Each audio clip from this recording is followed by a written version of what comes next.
Amara kenal betul aroma kopi hitam tanpa gula yang diseduh suaminya setiap pukul 6 pagi. Aroma itu seperti penanda, sebuah jangkar yang menahan dunianya tetap pada tempatnya.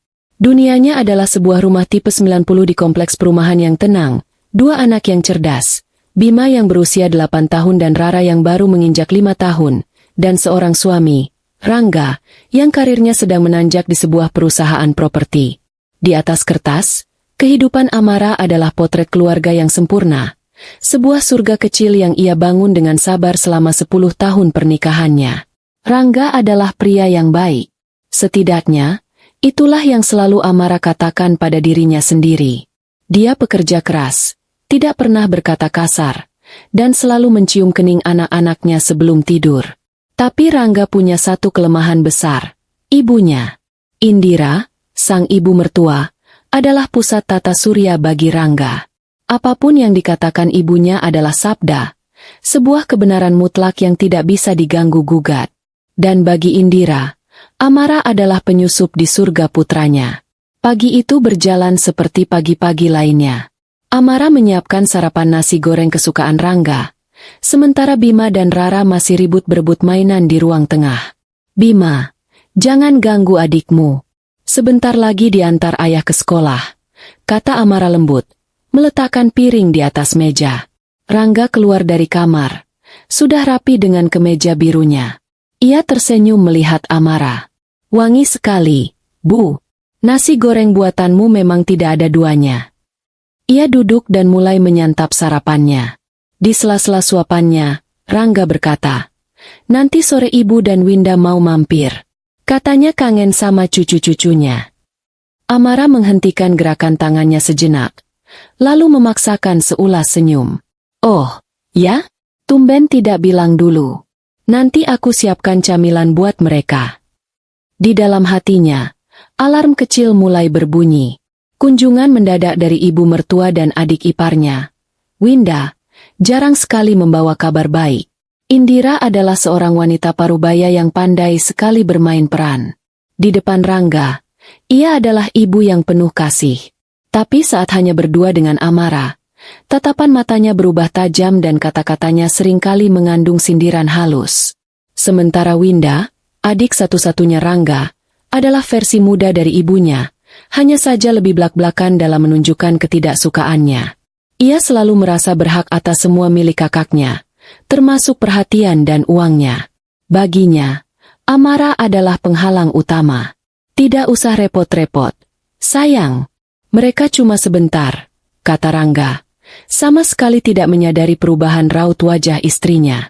Sore harinya, tepat setelah Amara selesai membereskan rumah, mobil sedan milik Indira berhenti di depan pagar.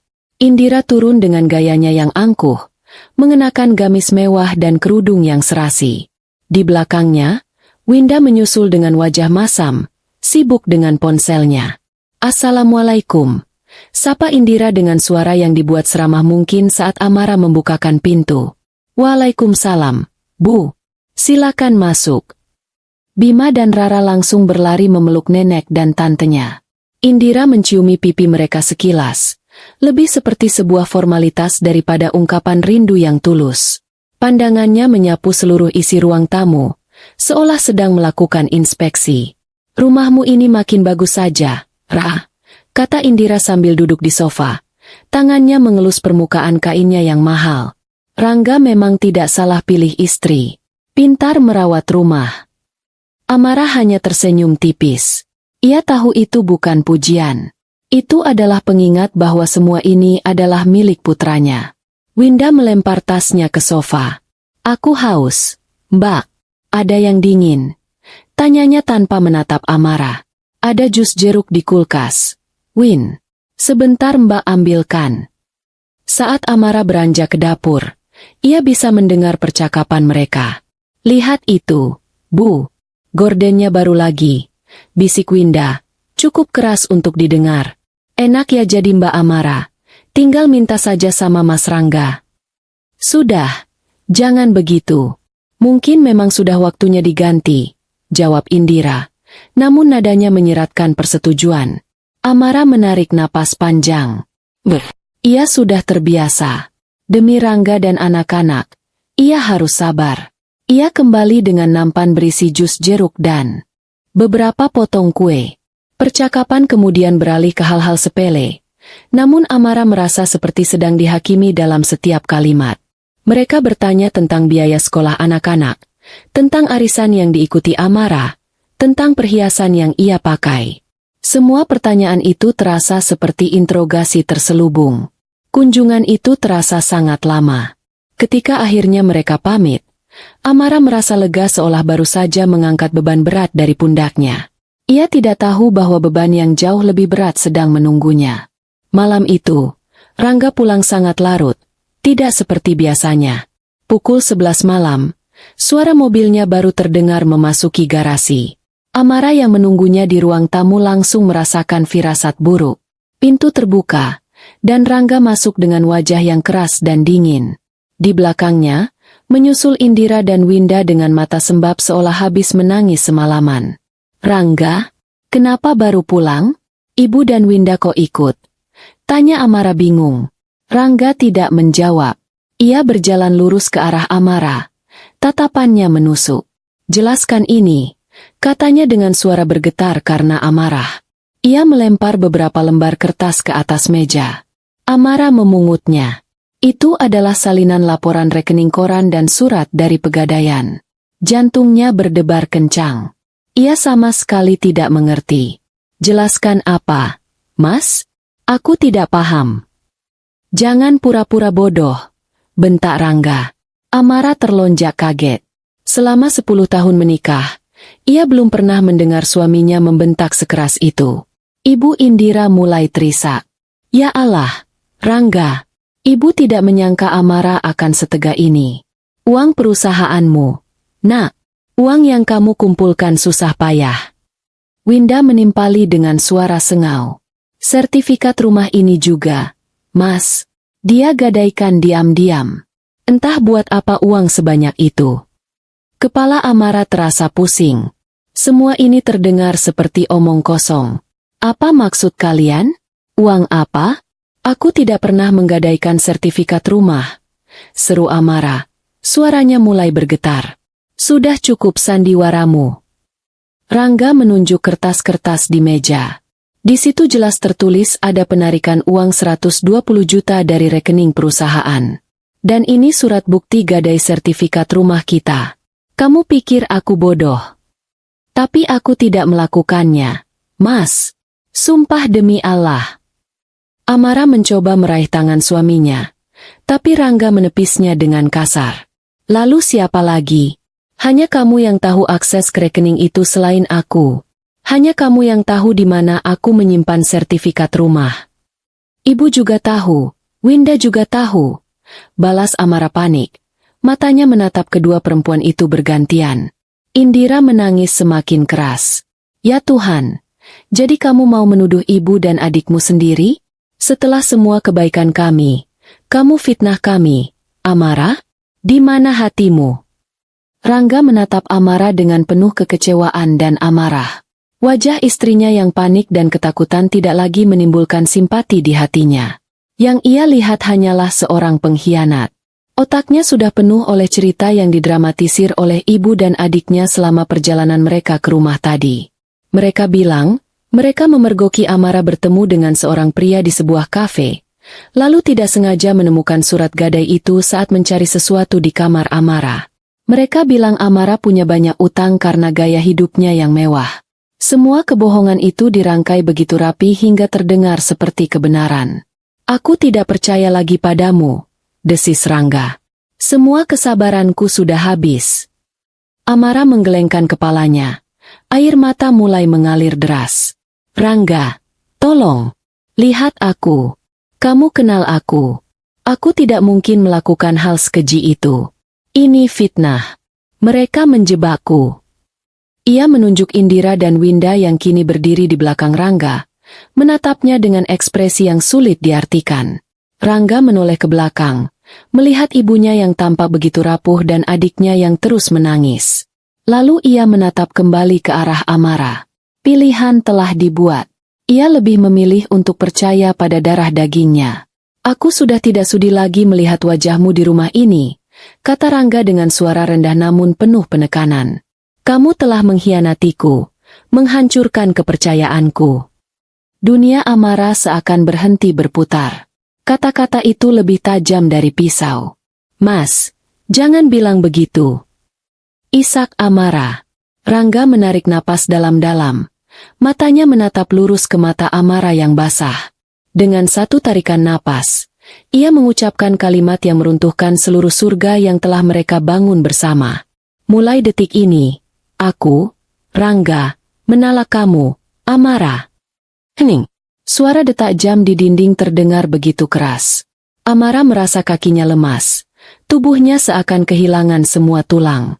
Ia hampir jatuh jika tidak berpegangan pada pinggiran meja. Pergi dari rumah ini. Sekarang juga. Lanjut Rangga dingin. Bawa anak-anak. Aku tidak mau mereka diasuh oleh seorang pencuri dan penipu. Amara tidak bisa berkata-kata lagi. Lidahnya keluh. Tenggorokannya tercekat. Ia hanya bisa menatap suaminya dengan nanar. Mencari sisa-sisa cinta dan kepercayaan yang dulu pernah ada di sana. Tapi yang ia temukan hanyalah dinding es yang kokoh. Cepat kemasi barang-barangmu. Bentak Rangga lagi. Dengan tubuh gemetar, Amara berjalan menuju kamar anak-anak. Bima dan Rara tertidur pulas, tidak menyadari bahwa keluarga mereka baru saja hancur berkeping-keping. Amara membangunkan mereka dengan lembut, menahan isak tangisnya sekuat tenaga. Sayang, bangun. Kita pergi, ya, bisiknya. Dengan satu koper kecil berisi pakaian anak-anak dan beberapa helai bajunya, Amara menggandeng kedua anaknya keluar dari kamar. Di ruang tamu, Rangga berdiri membelakanginya, menolak untuk melihatnya. Sementara di sudut ruangan, di ambang pintu, Amara melihatnya dengan sangat jelas. Di antara sisa air mata palsu, tersungging senyum tipis yang penuh kemenangan di wajah Indira dan Winda. Mereka menang. Mereka berhasil menyingkirkannya. Saat Amara melangkah melewati ambang pintu rumah yang telah ia rawat dengan sepenuh hati, udara malam yang dingin terasa menusuk kulitnya. Ia memeluk kedua anaknya erat-erat. Rasa sakit di hatinya begitu luar biasa, seolah jantungnya diremas hingga hancur. Tapi di tengah puing-puing kehancurannya, sebuah benih lain mulai tumbuh. Benih kemarahan yang dingin dan kelam. Ia menoleh ke belakang sekali lagi, menatap rumahnya yang terang benderang. Ia tidak akan melupakan malam ini. Ia tidak akan melupakan tatapan suaminya. Dan yang terpenting, ia tidak akan pernah melupakan senyum kemenangan ibu mertua dan adik iparnya.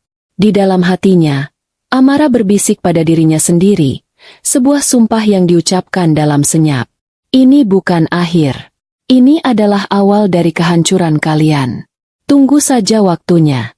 Malam itu terasa begitu panjang dan tanpa bintang.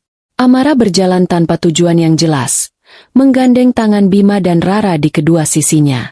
Koper kecil yang ia seret terasa begitu berat, bukan karena isinya, tapi karena beban penderitaan yang ia bawa. Anak-anaknya terus bertanya dengan suara mengantuk. Ibu, kita mau kemana? Kenapa kita pergi malam-malam? Tanya Bima, matanya berusaha keras untuk tetap terbuka. Rumah kita di sana, Bu. Kenapa kita jalan? Timpal Rara sambil menunjuk ke belakang. Amara berhenti sejenak, berjongkok untuk menyejajarkan tingginya dengan mereka. Ia menyeka air mata yang terus saja mengalir di pipinya, berusaha tersenyum meski hatinya hancur lebur. Kita mau menginap di tempat teman ibu sebentar. Sayang, ayah lagi ada urusan penting. Kebohongan itu terasa pahit di lidahnya. Bagaimana mungkin ia menjelaskan pada anak-anak sekecil ini bahwa ayah mereka baru saja mengusir mereka dari rumah karena sebuah fitnah keji? Satu-satunya nama yang terlintas di benaknya adalah Gita, sahabatnya sejak kuliah.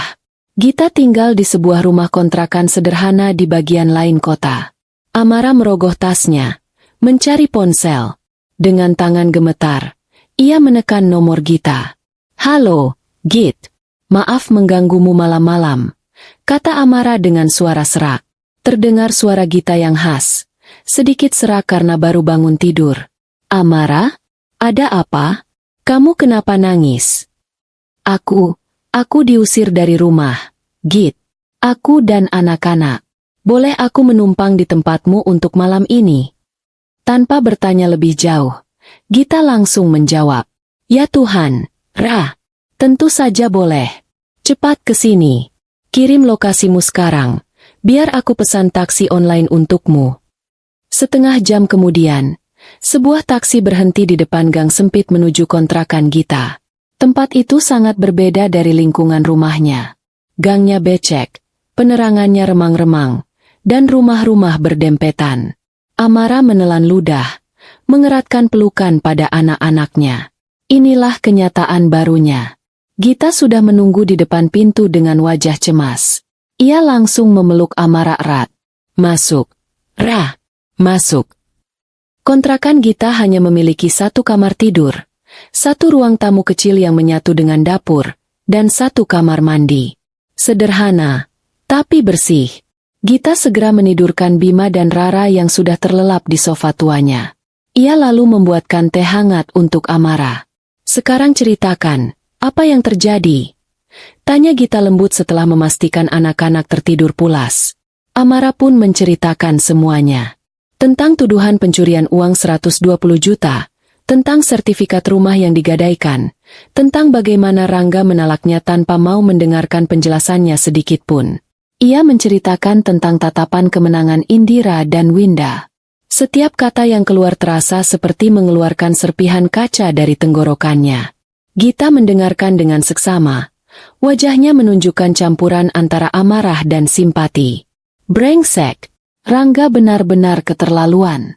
Dan mertuamu itu, dari dulu aku sudah tidak suka. Mereka itu iblis berwujud manusia. Umpat Gita. Malam itu, Amara tidur di kamar Gita, sementara sahabatnya itu tidur di sofa. Namun, Amara tidak benar-benar bisa tidur. Setiap kali ia memejamkan mata, wajah dingin Rangga dan senyum licik Indira kembali terbayang. Ia merasa dunianya telah berakhir. Semua yang ia bangun, semua pengorbanan yang ia lakukan selama ini, lenyap dalam satu malam. Ia merasa menjadi perempuan paling gagal di dunia. Ia gagal mempertahankan rumah tangganya, gagal melindungi anak-anaknya dari kehancuran ini. Air matanya kembali mengalir dalam diam. Ia menangisi nasibnya, menangisi kebodohan suaminya, menangisi masa depan anak-anaknya yang kini suram. Ia memeluk guling erat-erat, membiarkan rasa sakit, malu, dan putus asa menggerogoti jiwanya hingga ia merasa kosong. Ia mencapai titik terendahnya malam itu, di sebuah kamar sempit yang asing, jauh dari surga kecil yang pernah ia miliki. Keesokan paginya, Amara terbangun karena suara tawa anak-anak. Ia membuka mata dan melihat Bima dan Rara sedang bermain dengan beberapa mainan lama milik anak Gita. Melihat mereka bisa tertawa, meski dalam situasi seperti ini, memberikan sedikit kekuatan bagi Amara. Ia harus bangkit, bukan untuk dirinya, tapi untuk mereka. Setelah sarapan seadanya yang disiapkan Gita, Amara duduk termenung di sudut ruangan sementara anak-anak asyik menonton kartun di televisi kecil milik Gita. Tangisnya sudah kering, tergantikan oleh kehampaan yang dingin. Namun, di dalam kehampaan itu, otaknya mulai bekerja. Ia memutar ulang semua kejadian, bukan hanya kejadian semalam, tapi kejadian beberapa bulan terakhir. Ia teringat Winda yang sering mengeluh tidak punya uang untuk membayar cicilan mobilnya. Ia teringat Ibu Indira yang beberapa kali memamerkan gelang emas baru yang katanya dibeli dari uang arisan. Ia teringat percakapan samar-samar saat Rangga mengeluh tentang adanya pengeluaran tak terduga di laporan keuangan perusahaan. Tapi Indira dengan cepat menenangkannya dan berkata akan membantunya membereskan. Semua kepingan puzzle itu mulai menyatu. Fitnah ini bukan sesuatu yang terjadi tiba-tiba. Ini adalah sebuah rencana yang telah disusun dengan rapi. Mereka sengaja menciptakan masalah keuangan, lalu menimpakan semua kesalahannya pada Amara, kambing hitam yang sempurna. Tujuannya hanya satu, menyingkirkannya dari kehidupan Rangga agar mereka bisa menguasai semua hartanya. Kesadaran itu seperti sambaran petir. Rasa sedih dan putus asa yang semalam menyelimutinya perlahan berubah menjadi sesuatu yang lain. Sesuatu yang lebih panas, lebih tajam.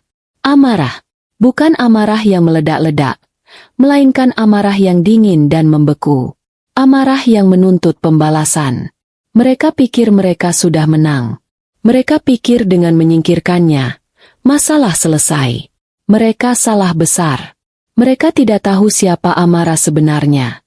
Selama ini, ia selalu mengalah dan bersabar demi menjaga keharmonisan. Ia menekan kecerdasan dan ketegasannya agar tidak terlihat lebih menonjol dari suaminya, seperti yang selalu dinasihatkan ibunya dulu. Tapi kini, tidak ada lagi rumah tangga yang perlu dijaga. Tidak ada lagi suami yang perlu dihormati.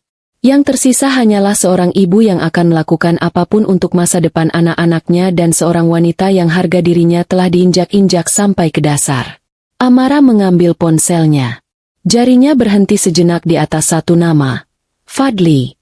Fadli adalah sahabatnya sejak zaman kuliah. Mereka dulu sangat akrab. Bahkan sempat ada percik asmara di antara mereka sebelum Amara akhirnya memilih Rangga. Fadli kini telah menjadi seorang pengacara yang cukup dikenal, spesialis dalam kasus-kasus sengketa bisnis dan perdata. Ia cerdas, teliti, dan sedikit licik jika diperlukan. Hubungan mereka merenggang setelah Amara menikah, tapi mereka masih sesekali bertukar kabar. Fadli adalah satu-satunya orang yang bisa ia percaya saat ini. Ia menarik napas dalam-dalam, lalu menekan tombol panggil. "Halo?" Terdengar suara Fadli yang berat di seberang sana. "Fadli, ini aku, Amara." Terdengar jeda sejenak. "Amara? Ada apa? Suaramu kedengaran aneh." Amara tidak membuang waktu untuk basa-basi. Ia sudah cukup menangis. Sekarang adalah waktunya untuk bertindak. "Aku butuh bantuanmu," katanya dengan suara yang datar dan dingin, sama sekali berbeda dari Amara yang dikenal Fadli. "Bantuan apa?" "Tentu saja. Kamu ada masalah." "Masalah besar," jawab Amara. Ia berjalan ke dekat jendela, menatap gang sempit di luar. "Aku dituduh mencuri uang suamiku dan menggadaikan sertifikat rumah. Aku sudah ditalak dan diusir dari rumah tadi malam, bersama anak-anakku." Fadli terdiam cukup lama, terdengar helaan napas berat. "Aku akan ke sana. Kirim alamatmu." "Tidak perlu," potong Amara cepat. "Aku tidak menghubungimu untuk meminta belas kasihan atau untuk membersihkan namaku di depan Rangga. Aku sudah tidak peduli lagi padanya." Fadli terdengar bingung. "Lalu, kamu butuh bantuanku untuk apa?" Amara menatap bayangan dirinya di kaca jendela. Yang menatap balik bukanlah wanita lemah yang menangis semalaman. Matanya menyiratkan tekad yang sekeras baja. "Aku butuh bantuanmu, Fadli. Bukan untuk membersihkan namaku." Amara berhenti sejenak, membiarkan kata-katanya meresap. "Aku mau mengambil kembali semua yang menjadi hakku dan anak-anakku. Dan setelah itu, aku mau kita hancurkan mereka. Rangga, ibunya, dan adiknya. Aku mau mereka merasakan apa yang aku rasakan, bahkan 100 kali lipat lebih parah. Aku mau mereka terseret dalam kehancuran yang mereka ciptakan sendiri." Hening di seberang telepon. Fadli sepertinya terkejut mendengar nada bicara Amara yang penuh dengan dendam yang terukur. Lalu, terdengar jawaban singkat dari Fadli, tanpa keraguan sedikit pun. "Aku ikut. Katakan apa rencanamu." Setelah menutup telepon, Amara merasa beban di dadanya sedikit terangkat. Sumpah telah terucap. Perang telah dimulai. Ia menoleh ke arah Bima dan Rara yang masih tertawa menonton kartun. Ia berjalan menghampiri mereka, memeluk keduanya dari belakang. "Ibu janji," bisiknya pada diri sendiri. "Ibu akan membangun kembali surga kita. Dan ibu akan melakukannya di atas puing-puing kehancuran mereka." 2 hari setelah malam yang menghancurkan itu, Amara bertemu Fadli di kantornya. Kantor firma hukum Fadli Orekan menempati satu lantai di sebuah gedung perkantoran di pusat kota. Semuanya tampak modern dan efisien, mulai dari lobi yang minimalis hingga ruang kerja Fadli yang menghadap pemandangan kota yang sibuk. Pemandangan itu terasa begitu kontras dengan kehidupan Amara yang kini berada di titik nol.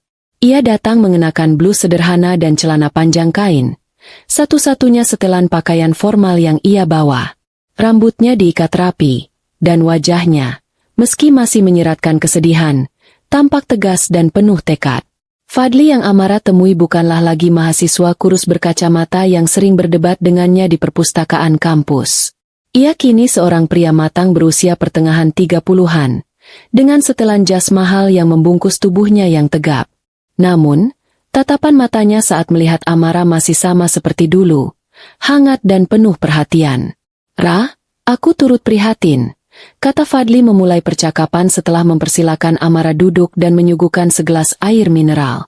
"Aku tidak akan bertanya bagaimana perasaanmu, karena aku tahu itu pertanyaan bodoh.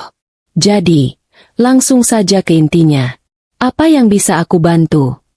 Amara menghargai pendekatan Fadli yang lugas. Ia tidak butuh simpati, ia butuh sekutu. "Seperti yang aku bilang di telepon," Amara memulai. Suaranya tenang dan terukur. "Aku tidak tertarik untuk membuktikan aku tidak bersalah di mata Rangga. Pintu itu sudah tertutup. Yang aku inginkan adalah keadilan versiku sendiri." Fadli bersandar di kursinya, menyatukan kedua ujung jarinya. "Keadilan versimu.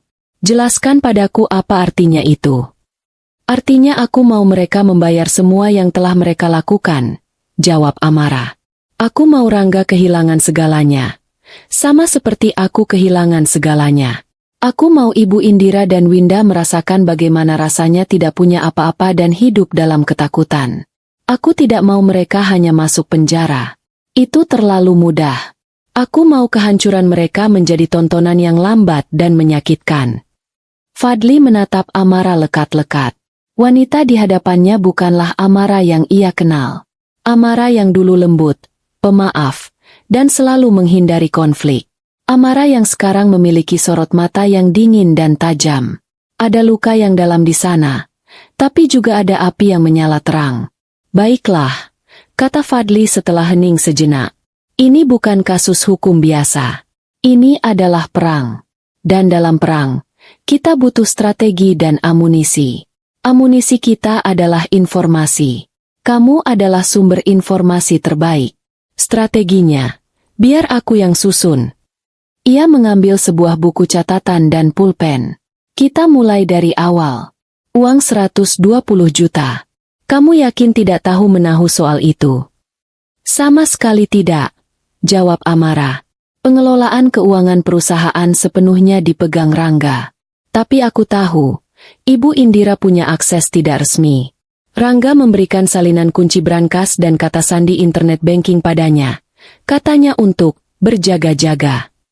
Dia begitu mempercayai ibunya." "Anak ibu sejati," gumam Fadli sinis. "Oke, jadi kemungkinan besar uang itu diambil oleh Indira dan Winda. Pertanyaannya, untuk apa?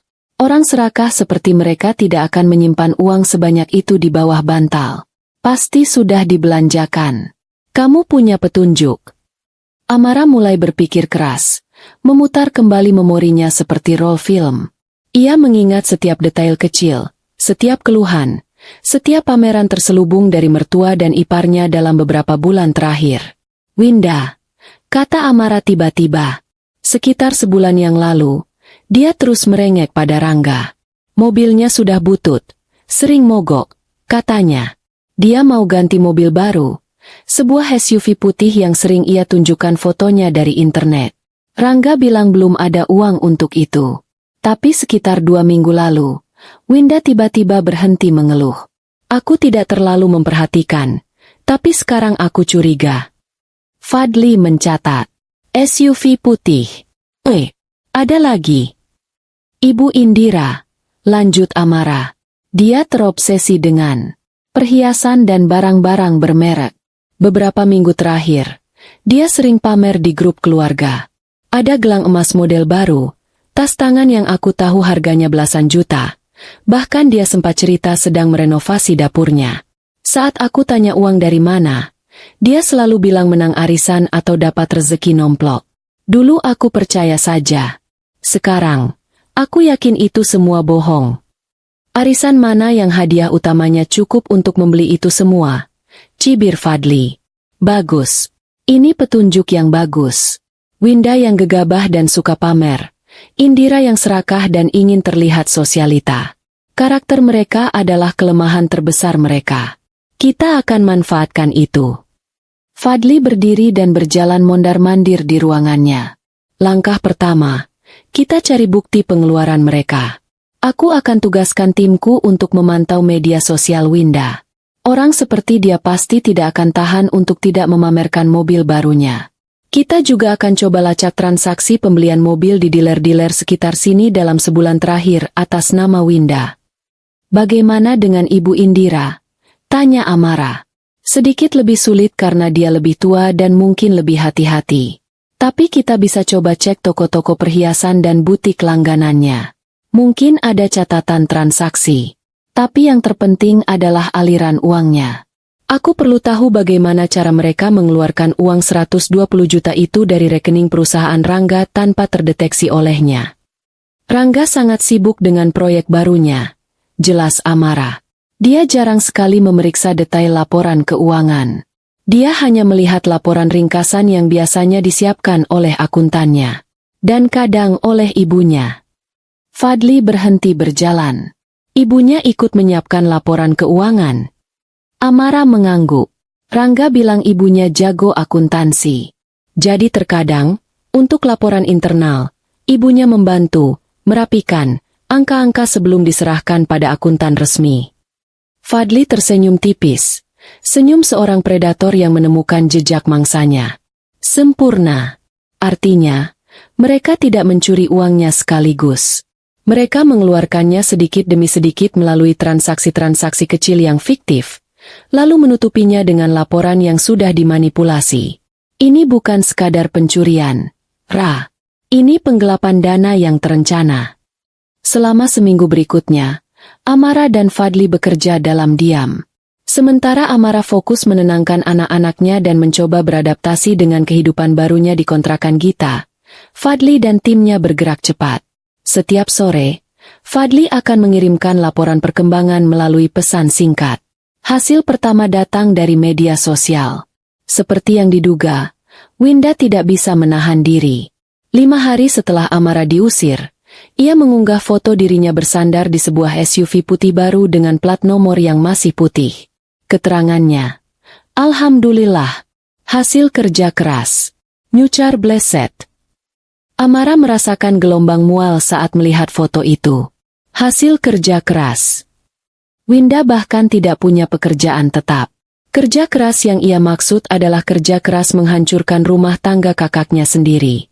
Fadli segera menindaklanjuti temuan itu.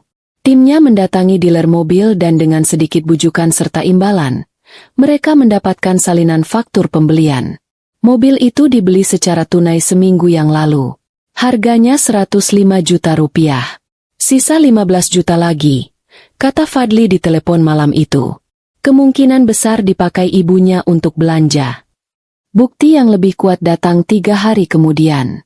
Setelah melakukan penelusuran yang rumit, tim Fadli berhasil menemukan sebuah rekening bank atas nama fiktif yang dibuka menggunakan KTP palsu. Rekening inilah yang digunakan sebagai perantara. Selama 2 bulan terakhir, ada belasan transfer kecil dari rekening perusahaan Rangga ke rekening fiktif ini dengan keterangan biaya operasional proyek atau pembelian material. Totalnya tepat 120 juta rupiah. Dan puncaknya, dari rekening fiktif itulah, ditemukan 2 transaksi besar. Satu transaksi sebesar 105 juta rupiah ditransfer ke rekening dealer mobil. Dan satu transaksi lagi sebesar 15 juta rupiah ditransfer langsung ke rekening pribadi Winda. Fadli mengirimkan salinan bukti transfer itu ke ponsel Amara. Amara menatap layar ponselnya, jarinya menggeser gambar dokumen digital itu berulang-ulang. Di sana tertera dengan jelas nama pengirim, nama penerima, jumlah uang, dan tanggal transaksi. Semuanya terjadi tepat di rentang waktu uang perusahaan Rangga hilang. Ini dia, bukti yang tak terbantahkan. Kebohongan mereka kini telanjang di depan matanya. Amarah yang selama ini ia pendam terasa membara. Tapi ia tidak berteriak atau menangis. Ia hanya merasakan ketenangan yang aneh, ketenangan yang dingin. Apa langkah selanjutnya? Tanya Amara saat menelepon Fadli. Secara hukum, ini sudah cukup untuk melaporkan mereka ke polisi atas tuduhan penggelapan dan pencemaran nama baik, jelas Fadli.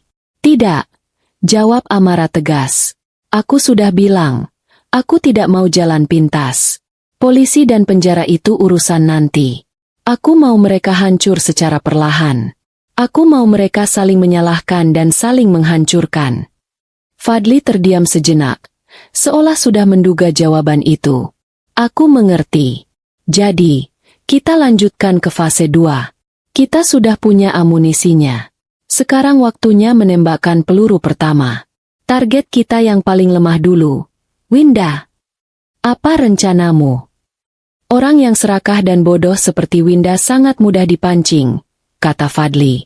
Dia sekarang punya sisa uang 15 juta di rekeningnya, dan mungkin sedikit uang hasil menjual mobil lamanya. Dia pasti sedang merasa di atas angin. Kita akan berikan dia sebuah tawaran yang tidak bisa ia tolak. Sebuah jebakan investasi yang sempurna. Amara bisa merasakan senyum tipis di ujung bibir Fadli, bahkan melalui telepon. Malam itu, untuk pertama kalinya sejak diusir, Amara bisa tidur sedikit lebih nyenyak. Bukan karena bebannya hilang, tapi karena ia tahu, roda pembalasan sudah mulai berputar. Dan ia yang memegang kendalinya. Rencana untuk menjebak Winda disusun dengan sangat teliti. Layaknya seorang jenderal merancang serangan kilat. Fadli, dengan jaringan dan sumber dayanya, adalah arsitek utama di balik jebakan ini. Ia tahu bahwa untuk memancing ikan serakah seperti Winda, umpannya harus terlihat berkilau, eksklusif, dan menjanjikan keuntungan yang tidak masuk akal dalam waktu singkat. Kita akan ciptakan sebuah entitas investasi fiktif. Jelas Fadli pada Amara saat mereka bertemu lagi di sebuah kafe yang sepi, jauh dari pusat kota. Namanya harus terdengar megah dan terpercaya. Bagaimana kalau Golden Equity Fund? Amara mengangguk setuju. Nama itu terdengar mahal dan meyakinkan. Dalam waktu kurang dari seminggu, Fadli dan timnya telah membangun sebuah fasad digital yang sempurna. Mereka membuat sebuah situs web profesional untuk Golden Equity Fund, lengkap dengan testimoni palsu dari klien-klien sukses, grafik pertumbuhan investasi yang menanjak tajam, dan foto-foto stok orang-orang bersetelan mahal yang sedang berjabat tangan. Semuanya dirancang untuk memancarkan aura kemewahan dan kesuksesan. Langkah selanjutnya adalah menyebarkan umpan. Fadli tahu, mendekati Winda secara langsung akan menimbulkan kecurigaan. Cara terbaik adalah melalui lingkungannya, membiarkan informasi itu sampai ke telinga Winda secara alami. Timku sudah melakukan riset kecil tentang lingkaran pertemanan Winda, kata Fadli sambil menunjukkan beberapa profil media sosial di laptopnya. Ada satu orang yang sempurna untuk menjadi penyebar informasi kita. Namanya Rachela. Dia teman arisan Winda, sama-sama suka pamer, dan terkenal paling mudah percaya dengan hal-hal berbau keuntungan cepat. Strateginya adalah membidik Rachela terlebih dahulu. Salah satu anak buah Fadli, seorang wanita muda yang pandai bicara bernama Fania, ditugaskan untuk berperan sebagai konsultan investasi dari Golden Equity Fund. Fania mendekati Rachela di sebuah acara bazar barang-barang mewah yang sering dikunjungi oleh kalangan mereka. Dengan pesonanya, Fania berhasil meyakinkan Rachela tentang peluang investasi emas yang hanya ditawarkan kepada kalangan terbatas. Seperti yang diperkirakan, Rachela langsung terpancing. Ia bahkan menginvestasikan sejumlah kecil uangnya, yang tentu saja, langsung diberikan laporan keuntungan, fiktif sebesar 20% hanya dalam 3 hari oleh Fania. Merasa telah menemukan tambang emas, Rachela tidak bisa menahan diri. Dalam pertemuan arisan berikutnya, di mana Winda juga hadir, Rachela mulai menceritakan dengan penuh semangat tentang investasi barunya yang luar biasa. Amara mendapatkan laporan ini langsung dari Gita, yang kebetulan punya teman yang ikut dalam arisan tersebut. Katanya si Rachela itu pamer setengah mati, Git, cerita temannya pada Gita, yang kemudian diteruskan pada Amara. Dia bilang baru ikut investasi khusus undangan, untungnya gede banget. Katanya lagi, si Winda sampai mangap-mangap mendengarnya. Matanya langsung hijau. Umpan telah ditelan. Tidak butuh waktu lama. 2 hari setelah pertemuan arisan itu, Winda menghubungi nomor Fania yang ia dapatkan dari Rachela. Fadli, yang sudah menyadap nomor khusus Fania, bisa memantau seluruh percakapan mereka. Ia bahkan membiarkan Amara mendengarkan rekamannya. Halo, dengan Ibu Fania dari Golden Equity. Suara Winda terdengar ragu-ragu di awal. Benar, dengan siapa saya bicara? Jawab Fania dengan nada profesional dan ramah. Saya Winda, temannya Rachela. Saya dengar dari dia tentang program investasi di perusahaan ibu. Amara mendengarkan dengan saksama saat Fania dengan mahir menjelaskan seluk-beluk investasi bodong itu. Fania menekankan tentang eksklusivitasnya, tentang bagaimana keuntungan bisa mencapai 50% hanya dalam 1 bulan, dan bagaimana slot investor hampir penuh. Taktik menciptakan kelangkaan itu bekerja dengan sempurna. Wah, besar sekali ya keuntungannya, kata Winda. Suaranya kini terdengar penuh nafsu. Apakah ada risiko? Setiap investasi ada risikonya, Bu Winda, jawab Fania diplomatis. Tapi portofolio kami dikelola oleh para ahli terbaik. Selama ini, tingkat keberhasilan kami 100%. Percakapan itu berlangsung hampir 1 jam. Winda, yang pengetahuannya tentang investasi sama dengan nol, tidak menanyakan hal-hal teknis. Ia hanya fokus pada satu hal. Berapa banyak uang yang bisa ia dapatkan dan seberapa cepat. Di akhir percakapan, Winda berkata, "Baik, saya tertarik. Saya punya dana sekitar 80 juta. Apakah bisa?" Amara yang mendengarkan rekaman itu bersama Fadli di kantornya, mengepalkan tangannya. 80 juta. Sebagian besar uang haram yang menjadi modal kehancurannya kini akan digunakan Winda untuk menggali kuburnya sendiri. Dia tidak menginvestasikan semuanya, kata Amara. Tentu saja tidak, sahut Fadli. Dia pasti menyisihkan sebagian untuk dirinya sendiri. Orang serakah selalu egois. Tapi 80 juta sudah lebih dari cukup untuk membuat lubang yang sangat dalam di keuangannya. Proses selanjutnya berjalan mulus. Fania memandu Winda untuk mentransfer uangnya ke sebuah rekening penampungan yang sudah disiapkan. Winda, yang takut ketahuan oleh ibu atau kakaknya, melakukan transfer itu secara diam-diam melalui mobile banking di kamarnya. Ia tidak tahu bahwa setiap ketukan jarinya di layar ponsel sedang membawanya lebih dekat ke jurang kebangkrutan. Setelah uang sebesar 80 juta rupiah itu masuk ke rekening penampungan, tim Fadli segera memindahkannya lagi ke beberapa rekening lain sebelum akhirnya menariknya secara tunai. Jejaknya hilang, seolah ditelan bumi. Sekarang apa? Tanya Amara. Sekarang kita biarkan dia menikmati euforianya sejenak, jawab Fadli sambil tersenyum. Kita akan kirimkan laporan keuntungan fiktif minggu depan. Biarkan dia merasa pintar dan hebat. Semakin tinggi dia terbang, semakin sakit rasanya saat jatuh. Dan benar saja. Selama 2 minggu berikutnya, Winda hidup dalam dunianya sendiri. Ia merasa telah melakukan langkah bisnis yang jenius. Ia mulai berhayal tentang apa yang akan ia lakukan dengan keuntungan investasinya nanti.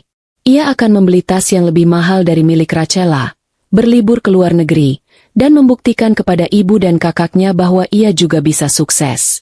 Amara, di sisi lain, menggunakan waktu penantian ini untuk mulai menata hidupnya. Dengan sedikit sisa tabungan pribadi yang tidak diketahui Rangga, dan bantuan dari Gita, ia mulai merintis sebuah usaha kecil. Ia pandai memasak. Jadi ia memutuskan untuk membuka usaha catering online rumahan. Ia membuat akun media sosial, memotret masakannya dengan cantik, dan mulai menawarkannya ke teman-teman lama dan tetangga di sekitar kontrakan Gita. Pesanan mulai datang, meski baru 1 atau 2 per hari. Itu tidak seberapa, tapi itu adalah awal. Itu adalah sesuatu yang ia bangun dengan tangannya sendiri, bukan pemberian dari siapapun. Mengurus anak-anak dan merintis usaha membuat pikirannya sedikit teralihkan dari rencana balas dendamnya. Namun, setiap malam, setelah anak-anak tertidur dan pesanan untuk esok hari selesai disiapkan, ia akan duduk sendirian dalam gelap. Ia akan membuka kembali foto SUV putih Winda, membuka kembali salinan bukti transfer, dan mendengarkan lagi rekaman suara Winda yang serakah. Semua itu ia lakukan untuk menjaga apinya tetap menyala. Ia tidak boleh lupa. Ia tidak boleh memaafkan. Tepat 1 bulan setelah Winda mentransfer uangnya, saatnya tiba untuk menarik karpet dari bawah kakinya. Situs web Golden Equity Fund tiba-tiba tidak bisa diakses. Nomor telepon Fania tidak lagi aktif. Winda yang awalnya mencoba tenang, mulai panik saat Rachela dan beberapa investor lain di grup arisan mulai ribut karena tidak bisa menghubungi pihak Golden Equity. Winda mencoba meyakinkan dirinya bahwa ini hanya gangguan teknis. Mungkin server mereka sedang down. Mungkin Fania sedang cuti. Tapi hari berganti hari, dan tidak ada kabar sama sekali. Kepanikan mulai mencengkeramnya. Uang 80 juta itu bukan uang sedikit. Itu adalah tiketnya menuju kehidupan mewah yang ia impikan. Amara, melalui mata-mata Gita di grup arisan, terus memantau kepanikan Winda. Ia membaca pesan-pesan Winda yang semakin histeris di grup, menanyakan apakah ada yang punya info. Ia bisa membayangkan wajah Winda yang pucat pasi, tangannya yang berkeringat dingin saat menyadari bahwa ia telah ditipu. Pada suatu malam, Fadli menelepon Amara. Sudah waktunya, Ra. Bom waktu pertama sudah meledak. Dia pasti sedang kalang kabut sekarang. Amara menatap keluar jendela kontrakannya. Hujan turun rintik-rintik, membasahi jalanan yang sempit. Ia tidak merasakan kegembiraan atau tawa kemenangan. Yang ia rasakan hanyalah kepuasan yang dingin. Satu pion musuh telah jatuh. Dan ini baru permulaan. Bagus. Jawab Amara singkat. Siapa target selanjutnya? Sekarang kita naikkan levelnya, kata Fadli. Kita bidik rajanya langsung. Enggak. Kejatuhan Winda menciptakan gelombang kejut kecil di dalam keluarga Rangga. Amara, melalui informan tidak resminya, mendengar bagaimana Winda mengurung diri di kamar selama berhari-hari, hanya keluar untuk menangis dan menyalahkan semua orang kecuali dirinya sendiri. Ibu Indira, yang awalnya murka karena kebodohan putrinya, kini disibukkan dengan tugas yang lebih berat, menutupi masalah ini dari Rangga. Mereka tahu, jika Rangga sampai tahu uang perusahaan yang dicuri, Amara kini lenyap karena investasi bodong. Seluruh narasi yang mereka bangun akan runtuh. Mereka terpaksa berbohong lagi, mengatakan bahwa uang itu disimpan di deposito yang aman. Kebohongan baru ini menumpuk di atas kebohongan lama, membuat fondasi keluarga mereka semakin rapuh. Rangga sendiri terlalu sibuk untuk memperhatikan drama adiknya. Ia sedang berada di puncak dunianya. Proyek prestisius yang ia perjuangkan mati-matian, sebuah kompleks apartemen mewah bernama Nusa Persada Residence, akhirnya mendapatkan persetujuan final. Proyek ini adalah tiketnya menuju posisi direksi. Ia menjadi semakin arogan, semakin yakin bahwa keputusannya untuk menceraikan Amara adalah hal yang benar. Baginya, Amara adalah pembawa sial, sebuah beban yang telah ia buang, dan kini karirnya melesat tanpa hambatan. Di kontrakan kecilnya, di antara aroma bumbu masakan dan tumpukan buku pelajaran Bima, Amara merencanakan langkah selanjutnya bersama Fadli. Kehancuran Winda baru permulaan, kata Amara pada Fadli dalam satu pertemuan mereka. Wajahnya diterangi oleh layar laptop yang menampilkan laporan keuangan usaha cateringnya yang mulai berkembang. Itu hanya mengguncang dahan. Sekarang aku mau kita tebang pohonnya. Fadli menyeruput kopinya. Maksudmu Rangga? Dia target yang sulit. Ra, dia berada di puncak karirnya. Menjatuhkannya butuh sesuatu yang lebih dari sekadar skandal keuangan kecil. Amara tersenyum tipis, senyum yang tidak mencapai matanya. Aku tahu, dan aku punya senjatanya. Sebuah kartu as yang dia sendiri berikan padaku. Ia kemudian mulai bercerita. Sekitar 6 bulan yang lalu, saat proses tender proyek Nusa Persada Residence sedang panas-panasnya, Rangga pulang setiap malam dengan wajah frustrasi. Kompetitornya, sebuah perusahaan yang lebih besar, memberikan penawaran yang sangat kuat. Rangga hampir menyerah. Aku ingat malam itu dengan sangat jelas, kenang Amara. Matanya menatap kosong ke dinding. Dia duduk di tepi tempat tidur. Kepalanya dipijat oleh ibunya yang kebetulan sedang menginap. Ibu Indira terus berbisik di telinganya. Amara menirukan suara mertuanya dengan nada sinis. Kamu lebih baik dari mereka. Rangga, kamu hanya kurang berani. Terkadang, untuk menang, kita harus sedikit kreatif. Ayahmu dulu juga begitu. Ini bukan curang. Ini namanya strategi bisnis. Di bawah tekanan dan bisikan beracun ibunya, Rangga akhirnya goyah. Amara tahu, karena malam itu Rangga tidak bisa tidur.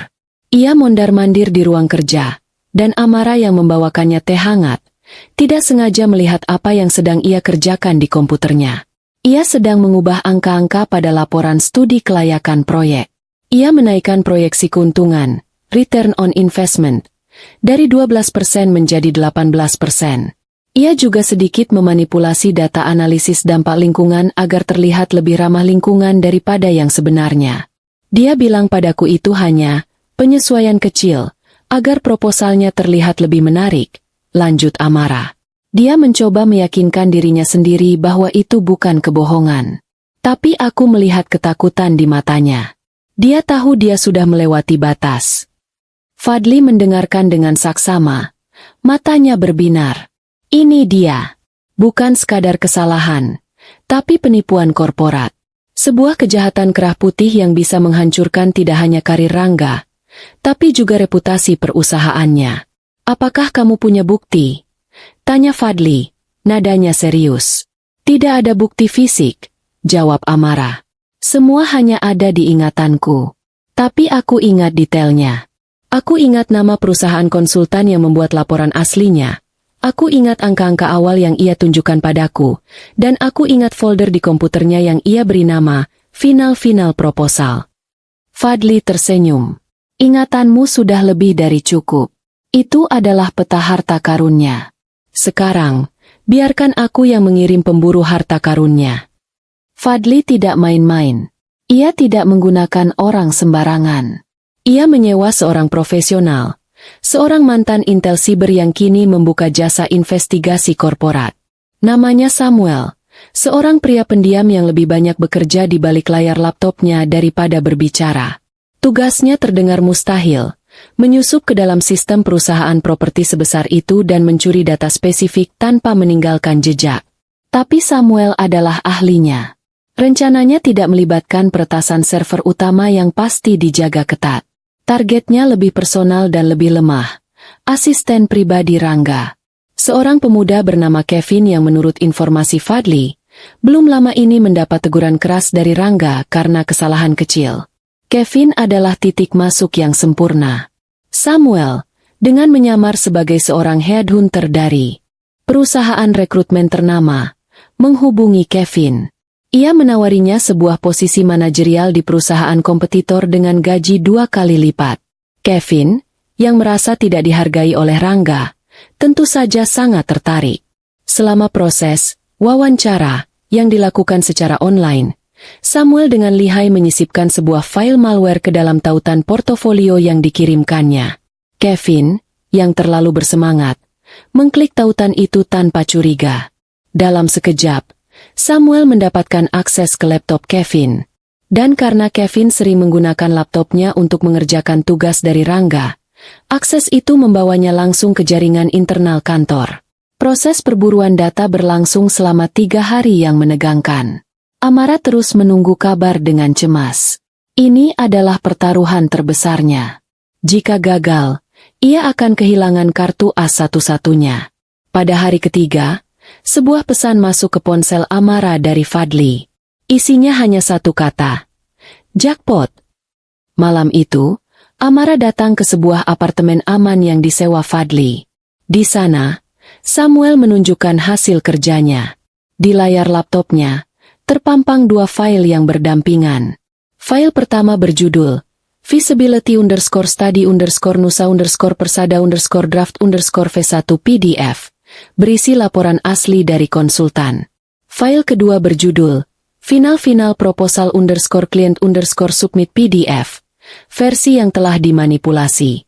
Samuel bahkan menyorot bagian-bagian angka yang berbeda. Proyeksi keuntungan, data kepadatan tanah, hingga tingkat serapan pasar. Semuanya diubah agar terlihat terlalu bagus untuk menjadi kenyataan.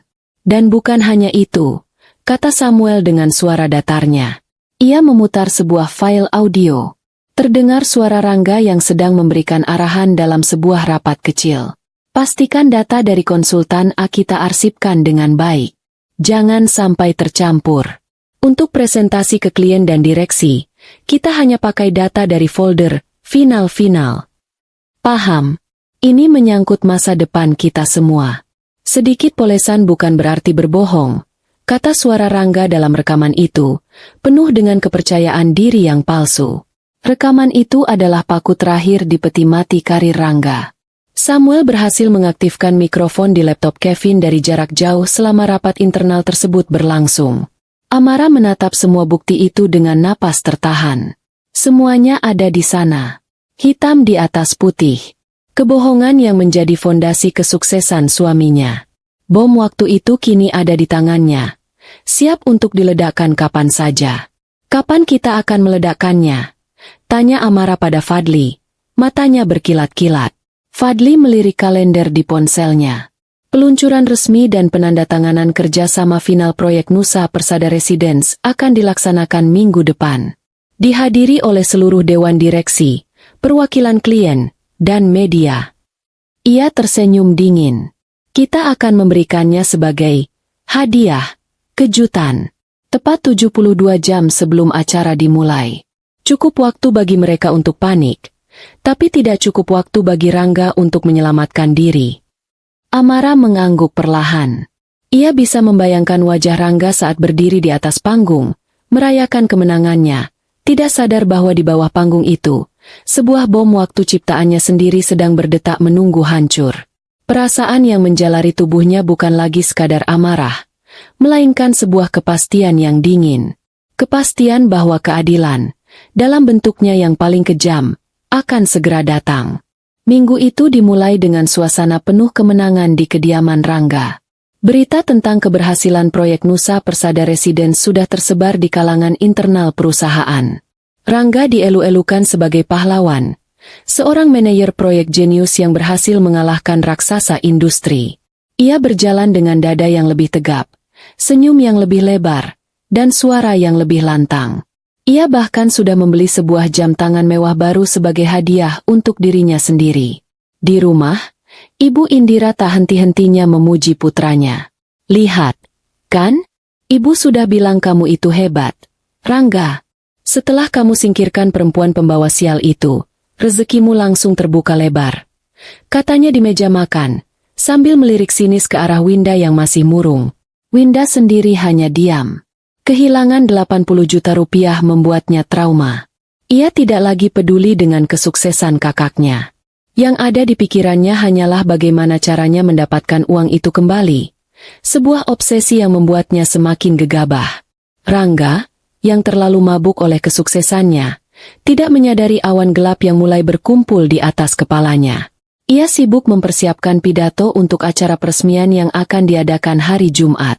Ia membayangkan sorotan kamera, jabat tangan para direktur, dan bonus besar yang akan masuk rekeningnya. Ia merasa tak terkalahkan. Sementara itu, di sebuah lokasi yang tidak terdeteksi, Fadli dan Samuel mempersiapkan serangan terakhir. Hari Selasa pagi, tepat 3 hari sebelum acara peresmian, Fadli memberikan instruksi final. Kirim serentak. Pukul 10 pagi. Tepat saat jam sibuk mereka. Kata Fadli melalui sambungan aman. Pukul 10 pagi lewat 1 menit. Sebuah email anonim mendarat di kotak masuk lebih dari 20 orang secara bersamaan. Daftar penerimanya telah disusun dengan cermat. Seluruh anggota Dewan Direksi dan Dewan Komisaris Perusahaan Rangga, CEO dan Direktur Keuangan dari perusahaan klien, beberapa manajer senior, dan seorang editor rubrik investigasi bisnis di sebuah media nasional terkemuka. Subjek emailnya singkat dan provokatif. Kebenaran di balik proyek Nusa Persada Residence. Isi emailnya pun lugas, tanpa basa-basi. K. Bapak dan Ibu. Terlampir adalah bukti-bukti terkait praktik penipuan yang dilakukan dalam proses tender proyek Nusa Persada Residence. Di dalam folder terlampir, Anda akan menemukan laporan studi kelayakan asli dari konsultan independen. Dokumen proposal yang telah dimanipulasi dan diserahkan kepada Anda, dengan perbandingan angka yang ditandai dengan jelas. Sebuah rekaman audio dari rapat internal yang dipimpin oleh saudara Rangga, di mana ia secara eksplisit menginstruksikan timnya untuk menyembunyikan data asli. Informasi ini kami sampaikan demi menjaga integritas dan transparansi dalam dunia bisnis. Silakan dipergunakan dengan bijak. Hormat kami, seorang yang peduli pada kebenaran. Di bawahnya, tersemat sebuah tautan menuju folder penyimpanan awan yang aman dan tidak bisa dilacak. Di kantornya, Rangga sedang memimpin rapat persiapan terakhir untuk acara hari Jumat. Ia tertawa bersama rekan-rekannya, membahas detail tata letak panggung. Tiba-tiba, pintu ruang rapat dibuka dengan kasar. Sekretaris Direktur Utama masuk dengan wajah pucat pasi. "Pak Rangga, Anda dipanggil Dewan Direksi. Sekarang juga." Suasana ceria di ruangan itu langsung lenyap. Rangga, sedikit terganggu karena rapatnya diinterupsi, berjalan menuju ruang dewan di lantai paling atas. Ia masih berpikir ini mungkin hanya soal perubahan kecil dalam susunan acara. Saat ia masuk, ia disambut oleh keheningan yang mencekam. 5 anggota Dewan Direksi duduk mengelilingi meja besar.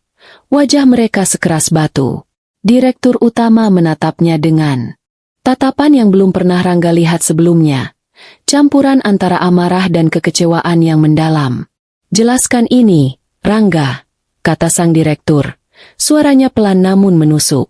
Ia memutar laptop di hadapannya. Di layar, terpampang email anonim itu. Jantung Rangga serasa berhenti berdetak. Keringat dingin mulai membasahi keningnya. Ia mengklik tautan itu dengan tangan gemetar. Ia melihat file-file yang seharusnya terkubur dalam-dalam. Ia bahkan mendengar suaranya sendiri dari speaker laptop, memberikan instruksi haram itu. Ini tidak benar," gagapnya. "Ini fitnah. Seseorang mencoba menjatuhkan saya." "Fitnah?" bentak salah satu direktur. "Data ini sudah kami verifikasi silang dengan dokumen asli yang kami minta dari arsip. Angkanya cocok persis dengan yang ada di email ini. Dan suara di rekaman ini jelas-jelas suaramu." Dunia Rangga runtuh dalam hitungan detik. Semua pembelaan yang coba ia rangkai di kepalanya terdengar konyol dan lemah. Tidak ada jalan keluar. Ia terjebak. Badai itu datang lebih cepat dari yang diperkirakan. Pukul 2 siang, perusahaan klien secara resmi mengirimkan surat pemberitahuan pembatalan proyek secara sepihak dan mengancam akan menempuh jalur hukum atas tindakan penipuan. Berita itu menyebar seperti api di dalam kantor. Proyek yang menjadi kebanggaan perusahaan kini menjadi aib yang memalukan. Kerugian finansial yang ditimbulkan mencapai miliaran rupiah. Pukul 4 sore, Rangga dipanggil kembali ke ruang dewan. Keputusannya singkat dan brutal. "Mulai detik ini, Rangga, kamu diskors tanpa batas waktu. Tim audit internal dan investigator independen akan memeriksa seluruh pekerjaanmu. Serahkan semua aset perusahaan, dan Satpam akan mengantarmu keluar dari gedung ini," kata Direktur Utama, tanpa menatap matanya. Prosesnya berlangsung cepat dan impersonal. Rangga, pria yang beberapa jam lalu masih menjadi bintang perusahaan, kini berjalan keluar dari lobi kantornya sambil menenteng sebuah kotak kardus berisi barang-barang pribadinya. Tatapan mata rekan-rekannya yang dulu penuh kekaguman, kini berubah menjadi campuran antara kasihan, cemooh, dan jijik. Reputasinya, yang ia bangun selama lebih dari 10 tahun, hancur menjadi debu dalam waktu kurang dari 6 jam.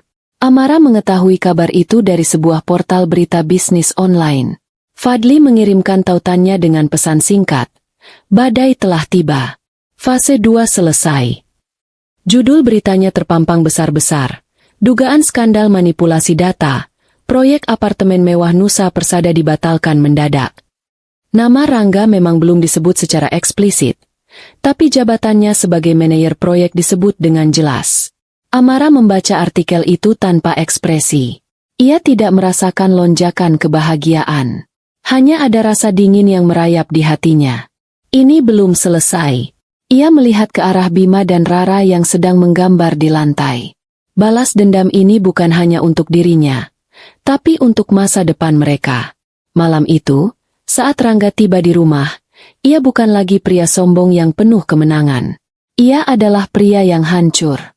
Ia membanting pintu, melempar kotak kardusnya ke lantai, dan meraung dalam frustrasi. Ibu Indira dan Winda yang sedang menonton televisi terkejut. "Rangga, kamu kenapa, Nak?" tanya Indira panik. "Hancur. Semuanya hancur. teriak Rangga. Ia menceritakan semua yang terjadi dengan napas tersengal-sengal. Tentang email anonim, tentang bukti-bukti yang terbongkar, tentang proyek yang dibatalkan, dan tentang karirnya yang kini berada di ujung tanduk. Indira terduduk lemas di sofa. Wajahnya pucat pasi. Ide, kreatif, yang ia bisikan pada putranya kini menjadi bumerang yang menghancurkan mereka. Kepanikan karena uang Winda yang hilang kini terasa seperti masalah sepele dibandingkan dengan bencana ini. Di tengah kekacauan itu, Winda tiba-tiba angkat bicara. Pasti ini perbuatan Amara. Rangga dan Indira menoleh padanya. Siapa lagi yang tahu soal itu selain kita? Hanya dia. Perempuan itu pasti merencanakan ini semua untuk balas dendam. Seru Winda dengan keyakinan penuh. Tuduhan itu menggantung di udara. Rangga, dalam keputusasaannya, mulai memikirkannya. Benar juga. Siapa lagi? Amarahnya yang tadinya ditujukan pada nasib buruk, kini menemukan target baru yang jelas. Amara, mantan istrinya yang ia buang. Ia tidak menyangka perempuan yang ia anggap lemah dan penurut itu bisa melakukan serangan secerdas dan sekejam ini. Keluarga yang tadinya bersatu dalam kebohongan, kini mulai retak di bawah tekanan. Mereka tidak tahu, badai yang sesungguhnya baru saja dimulai. Dan Amara, dari kejauhan, hanya menunggu mereka untuk saling menerkam satu sama lain. Kejatuhan Rangga dari puncak karirnya membawa suasana suram yang pekat ke dalam rumah mereka. Hari-hari yang tadinya diisi dengan rencana-rencana besar dan tawa kemenangan, kini digantikan oleh keheningan yang canggung dan pertengkaran-pertengkaran kecil yang dipicu oleh keputusasaan. Rangga menghabiskan sebagian besar waktunya di kamar, menolak untuk bertemu siapapun. Ponselnya terus-menerus berdering, panggilan dari rekan kerja, atasan, bahkan wartawan, namun ia mengabaikan semuanya. Ia merasa seperti seorang jenderal yang kalah perang, terkurung di dalam bentengnya sendiri yang kini terasa seperti penjara. Statusnya yang diskors membuatnya tidak punya penghasilan. Tagihan kartu kredit mulai menumpuk. Cicilan rumah mewah mereka mendekati jatuh tempo, dan gaya hidup yang selama ini mereka nikmati terancam berhenti total. Tekanan finansial ini menjadi katalisator yang mempercepat retaknya hubungan di antara mereka. Rangga, yang pikirannya dipenuhi amarah dan penyesalan, mulai menginterogasi ibu dan adiknya. Tuduhan Winda bahwa Amara adalah dalang di balik semua ini terus terngiang di kepalanya. Bagaimana mungkin dia bisa mendapatkan bukti-bukti itu? Tanya Rangga pada suatu sore. Suaranya serak karena kurang tidur. Mereka bertiga duduk di ruang tamu yang terasa terlalu besar dan kosong. Semua data itu ada di laptop kantor. Tidak mungkin dia bisa mengaksesnya. Ibu Indira, yang wajahnya tampak menua 10 tahun dalam seminggu, hanya bisa menggelengkan kepala. Ibu juga tidak mengerti. Rangga, mungkin dia menyewa seseorang. Perempuan itu licik. Atau mungkin salah satu dari kalian yang ceroboh. Bentak Rangga, menatap tajam ke arah Winda. Kau yang paling membencinya. Jangan-jangan kau pernah bicara macam-macam pada temanmu dan tidak sengaja membocorkan sesuatu. Winda tersinggung. Kenapa jadi aku yang disalahkan? Justru Mas yang bodoh karena terlalu percaya padanya selama ini. Balasnya ketus. Lagi pula, untuk apa aku membocorkan rahasia yang bisa menghancurkan Mas?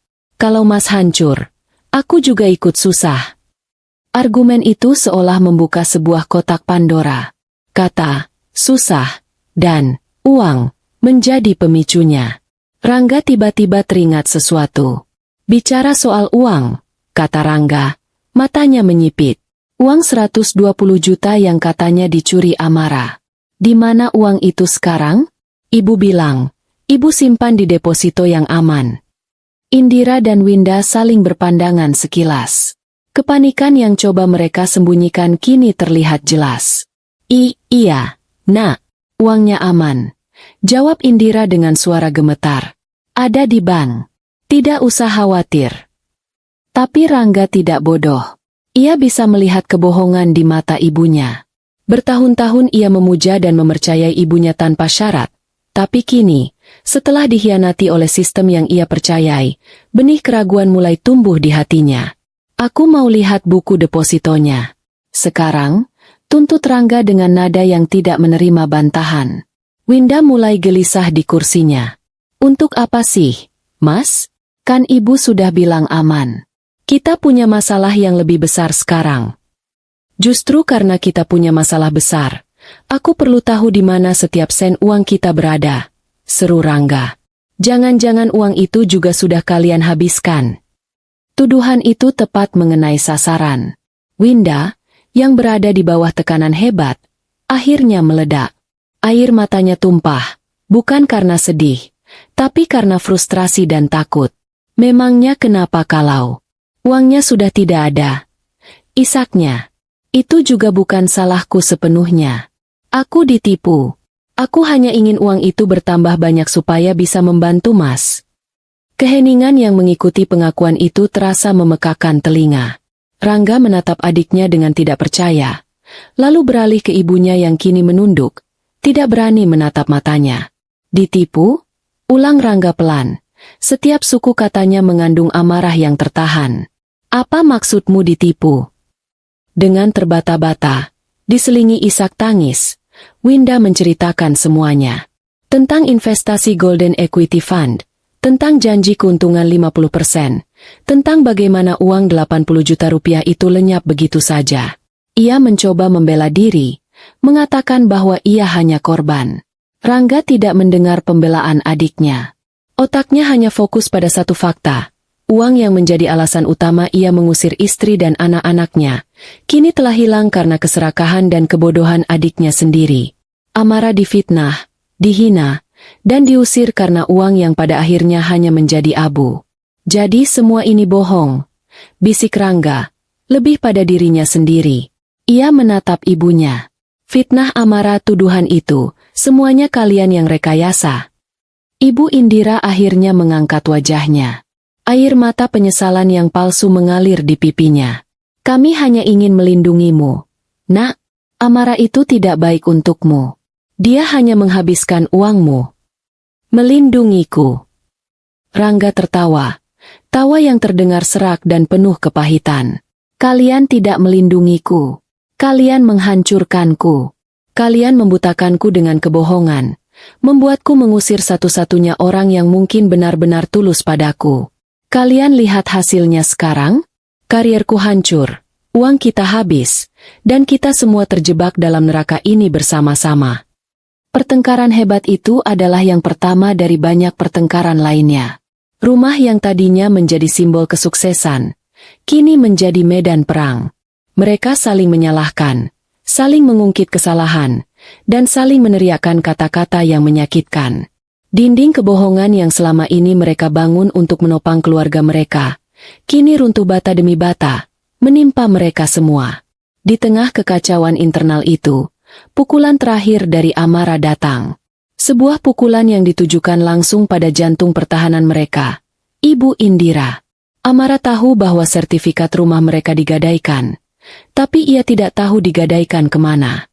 Ia menduga bukan ke bank resmi, karena prosesnya pasti akan melibatkan tanda tangan Rangga. Kemungkinan besar, Indira menggadaikannya ke rentenir. Fadli kembali menugaskan tim investigasinya. Mereka menyisir informasi di kalangan para lintah darat kelas kakap di kota itu. Tidak butuh waktu lama untuk menemukan jejaknya. Sertifikat itu berada di tangan seorang rentenir yang terkenal kejam dan tanpa ampun, bernama Pak Jenggot. Pinjamannya tidak besar, hanya sekitar 30 juta rupiah. Kemungkinan untuk menutupi pengeluaran Indira membeli perhiasan dan merenovasi dapurnya. Tapi dengan bunga yang mencekik, utang itu pasti sudah membengkak. Amara tidak melakukan apa-apa pada informasi itu. Ia hanya perlu memastikan informasi lain sampai ke telinga Pak Jenggot. Melalui perantara, Fadli membisikkan kabar bahwa Rangga, sang pemilik sertifikat, baru saja diskors dari pekerjaannya dan sedang diambang kebangkrutan. Bagi rentenir seperti Pak Jenggot, berita itu adalah alarm bahaya. Ia tidak mau mengambil risiko sertifikat itu bermasalah secara hukum jika nantinya disita oleh perusahaan atau bank. Ia ingin uangnya kembali. Segera.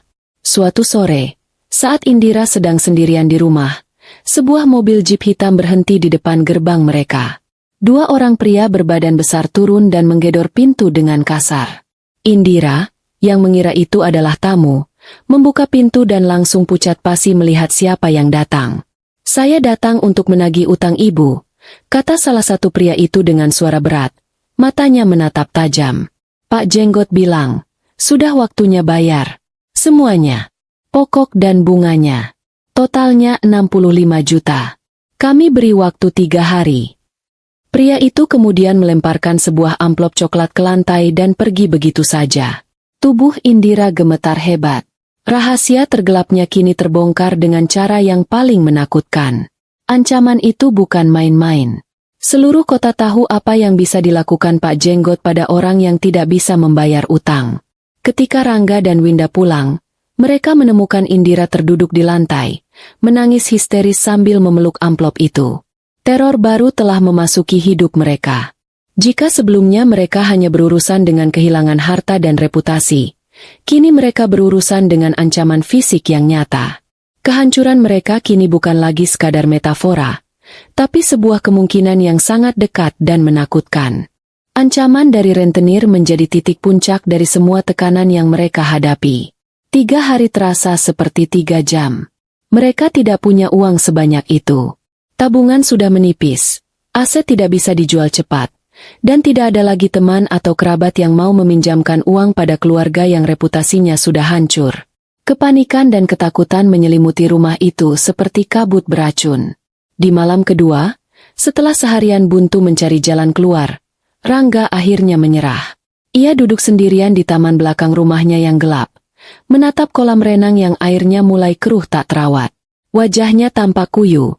Matanya kosong. Ia telah kehilangan segalanya.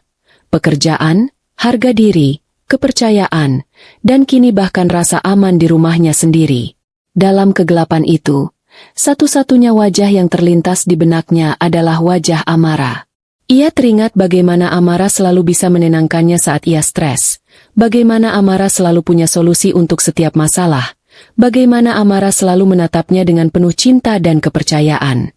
Kepercayaan yang telah ia hianati dengan begitu mudah. Ia sadar, semua bencana ini berakar dari satu keputusan bodoh di malam itu. Keputusan untuk lebih mempercayai bisikan iblis daripada suara hati nuraninya sendiri. Untuk pertama kalinya, ia mengakui pada dirinya sendiri bahwa ia telah melakukan kesalahan terbesar dalam hidupnya. Didorong oleh sisa-sisa harapan dan keputusasaan yang memuncak, Rangga mengambil kunci mobilnya. Ia harus bertemu Amara. Mungkin Amara akan memakinya, mungkin akan mengusirnya, tapi ia harus mencoba. Ia harus meminta maaf. Mungkin, hanya mungkin, Amara mau membantunya. Bukan demi dirinya, tapi demi anak-anak mereka. Rangga mengendarai mobilnya menuju alamat kontrakan Gita yang ia dapatkan dari seorang teman lama. Ia berhenti di ujung gang sempit, ragu-ragu. Pemandangan di depannya begitu asing.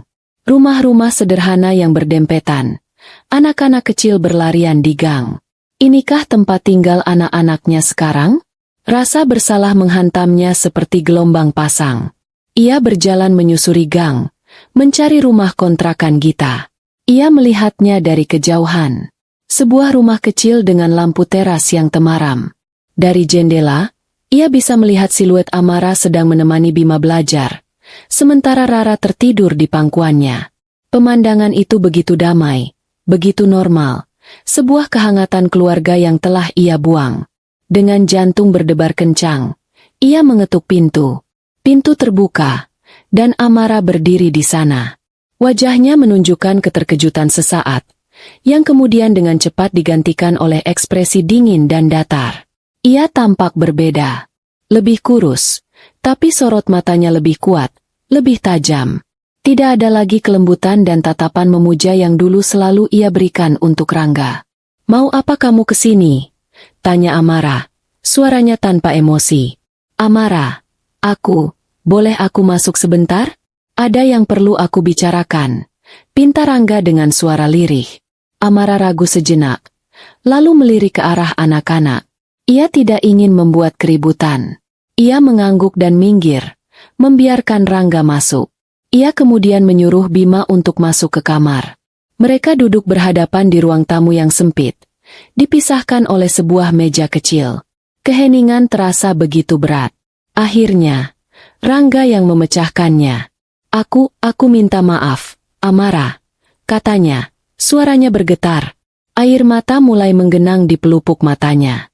Aku tahu kata maaf tidak akan mengubah apapun. Tapi aku benar-benar minta maaf. Aku bodoh. Aku dibutakan oleh kebohongan ibu dan Winda. Aku seharusnya lebih mempercayaimu. Ia menunduk, tidak sanggup menatap mata Amara. Aku telah gagal sebagai suami, sebagai ayah. Aku mengusirmu dan anak-anak ke tempat seperti ini. Sementara aku. Amara hanya diam mendengarkan. Wajahnya tetap tanpa ekspresi. Ia membiarkan Rangga mengeluarkan semua penyesalannya. Rangga kemudian menceritakan semua yang terjadi. Tentang karirnya yang hancur, tentang uang investasi Winda yang hilang, dan puncaknya, tentang utang ibunya pada rentenir dan ancaman yang mereka hadapi. Ia menceritakan semuanya dengan harapan bisa memancing simpati Amara. Kami dalam masalah besar, Ra, katanya dengan putus asa. Aku tidak tahu harus berbuat apa lagi. Aku mohon, kembalilah padaku. Bantu aku melewati semua ini. Kita bisa mulai dari awal lagi, demi Bima dan Rara. Permohonan itu adalah kesalahan fatal. Rangga masih belum mengerti. Ia datang bukan murni karena penyesalan, tapi karena ia butuh penyelamat. Ia masih melihat Amara sebagai alat untuk menyelesaikan masalahnya. Amara menatapnya lekat-lekat, dan untuk pertama kalinya malam itu, emosi mulai terlihat di wajahnya. Bukan simpati, melainkan kekecewaan yang mendalam. Sudah terlambat, Rangga, jawab Amara dengan suara dingin yang menusuk. Sudah sangat terlambat. Ia berdiri, mengambil sebuah map dari atas lemari. Ia membukanya dan menyebarkan isinya di atas meja di depan Rangga. Di sana ada salinan bukti transfer Winda, foto SUV putihnya, salinan laporan keuangan Nusa Persada yang asli dan yang palsu, bahkan transkrip rekaman suara Rangga. Mata Rangga terbelalak ngeri. Jadi benar. Ini semua perbuatanmu. Perbuatanku. Amara tertawa kecil. Tawa yang terdengar getir. Aku tidak melakukan apa-apa. Rangga, aku hanya menyajikan kebenaran. Kamu yang memanipulasi data. Ibumu dan adikmu yang mencuri dan berbohong. Kalian sendiri yang menggali kubur kalian masing-masing. Aku hanya memastikan kalian semua masuk ke dalam lubang yang tepat. Amara mencondongkan tubuhnya ke depan. Tatapannya membakar. Kamu pikir aku akan kembali padamu? Setelah kamu menuduhku, menghinaku, dan membuangku seperti sampah? Kamu pikir aku akan membantumu setelah kamu lebih memilih keluargamu yang busuk itu daripada istri dan anak-anakmu sendiri? Setiap kata yang diucapkan Amara adalah tamparan keras bagi Rangga. Kamu datang ke sini bukan karena kamu menyesal, lanjut Amara. Kamu datang karena kamu sudah tidak punya pilihan lain. Kamu butuh aku untuk membereskan kekacauan yang kalian buat. Dulu, kamu membuangku saat kamu berada di puncak. Sekarang, saat kamu berada di dasar, kamu ingin aku menarikmu ke atas? Sungguh ironis. Rangga terdiam, tidak bisa membantah. Semua kata-kata Amara adalah kebenaran yang telanjang. Dengar baik-baik, Rangga, kata Amara. Suaranya kembali tenang namun penuh penekanan. Pintu antara kita sudah tertutup selamanya. Urusanku dengan kalian sudah selesai. Nikmati kehancuran yang telah kalian tanam. Jangan pernah tunjukkan wajahmu lagi di hadapanku atau anak-anakku. Amara kemudian berjalan ke arah pintu dan membukanya lebar-lebar. Sebuah isyarat pengusiran yang jelas dan tanpa ampun. Rangga bangkit dengan lunglai. Kakinya terasa lemas. Malam pengakuan yang ia harapkan akan menjadi awal dari rekonsiliasi, justru menjadi malam penegasan akhir. Ia telah kehilangan Amara selamanya. Saat ia melangkah keluar dari kontrakan itu, ia tahu bahwa tidak ada lagi harapan yang tersisa baginya. Ia sendirian dalam badai yang ia ciptakan sendiri. Malam setelah Rangga diusir dari kontrakan Amara adalah malam terpanjang dalam hidupnya. Ia mengemudi tanpa tujuan, melewati jalanan kota yang ramai namun terasa sunyi. Setiap lampu jalanan yang ia lewati seolah menyorot kegagalannya. Kata-kata Amara yang dingin dan tajam terus berputar di kepalanya seperti kaset rusak. Aku hanya memastikan kalian semua masuk ke dalam lubang yang tepat. Ia baru sadar sekarang. Ini bukan sekadar balas dendam seorang istri yang tersakiti. Ini adalah eksekusi yang diperhitungkan dengan cermat, sebuah pembongkaran sistematis atas seluruh kehidupannya, dan ia, bersama ibu dan adiknya, telah menari mengikuti irama yang dimainkan Amara tanpa menyadarinya. Saat ia akhirnya kembali ke rumah menjelang subuh, ia disambut oleh pemandangan yang menambah berat bebannya. Lampu ruang tamu masih menyala terang, dan di dalamnya, Ibu Indira dan Winda duduk dengan wajah tegang, jelas menunggunya dengan cemas. Mereka berharap ia pulang membawa solusi, membawa keajaiban. Tapi yang mereka lihat adalah wajah seorang pria yang telah kehilangan harapan terakhirnya. "Bagaimana, Rangga? Apa kata Amara?" tanya Indira, suaranya penuh harap. Rangga menatap ibunya, tatapan yang belum pernah ia berikan sebelumnya. Tatapan yang dingin, kosong, dan tanpa sisa rasa hormat sedikit pun. Ia tidak menjawab, hanya berjalan melewatinya dan duduk di sofa, menatap kosong ke depan. "Mas, jawab dong. Dia mau bantu kita, kan?" desak Winda tidak sabar. Rangga tertawa. Tawa yang kering dan getir, membuat bulu kuduk mereka merinding. "Bantu?" ulangnya. "Dia yang melakukan semua ini." Ia kemudian menceritakan tentang bukti-bukti yang ditunjukkan Amara. Tentang bagaimana Amara tahu setiap detail kebusukan mereka. Pengakuan ini menghantam Indira dan Winda seperti sambaran petir. Mereka selalu meremehkan Amara, menganggapnya sebagai wanita rumahan yang naif dan penurut. Mereka tidak pernah menyangka bahwa di balik kesabarannya, Amara memiliki kecerdasan dan ketegasan untuk merancang kehancuran yang begitu total. "Jadi sudah tidak ada jalan keluar," bisik Indira, bibirnya bergetar. "Jalan keluar satu-satunya adalah membayar utang itu besok," jawab Rangga datar. "Dan kita tidak punya uangnya." Keesokan harinya adalah hari ketiga, hari jatuh tempo. Sejak pagi, suasana di rumah itu sudah seperti di ruang tunggu menjelang eksekusi. Setiap suara motor yang lewat membuat mereka tersentak. Winda mondar-mandir seperti setrikaan, sementara Indira terus-menerus berdoa dengan wajah pucat. Rangga hanya duduk diam, pasrah. Tepat pukul 2 siang, jeep hitam itu kembali. Kali ini, 4 orang pria berbadan besar turun. Mereka tidak lagi menggedor pintu, melainkan langsung membukanya. Rupanya engselnya sudah mereka rusak saat kunjungan pertama, dan masuk begitu saja. Pak Jenggot sendiri ikut. Seorang pria parubaya berperut buncit dengan kumis tebal dan tatapan mata yang dingin. "Waktunya habis," kata Pak Jenggot tanpa basa-basi. Ia melihat sekeliling ruang tamu yang mewah itu dengan tatapan menilai. "Karena kalian tidak bisa membayar tunai, saya akan ambil barang. Tim saya akan menilai harganya." Indira mencoba memohon. "Tolong, Pak, beri kami waktu lagi. Kami pasti akan bayar." Pak Jenggot tersenyum sinis. "Waktu adalah uang, Bu. Dan waktu kalian sudah habis." Apa yang terjadi selanjutnya adalah sebuah adegan penjarahan yang dilegalkan. Orang-orang Pak Jenggot mulai mengangkat barang-barang. Televisi layar datar berukuran besar, sistem pengeras suara, lukisan-lukisan di dinding, bahkan sofa kulit mahal yang menjadi kebanggaan Indira. Mereka bekerja dengan cepat dan efisien. Rangga hanya bisa melihat tanpa daya. Melawan mereka sama saja bunuh diri. Winda menjerit dan menangis, mencoba menghalangi mereka saat hendak mengambil guci antik peninggalan ayahnya. Tapi salah satu pria itu hanya mendorongnya hingga jatuh.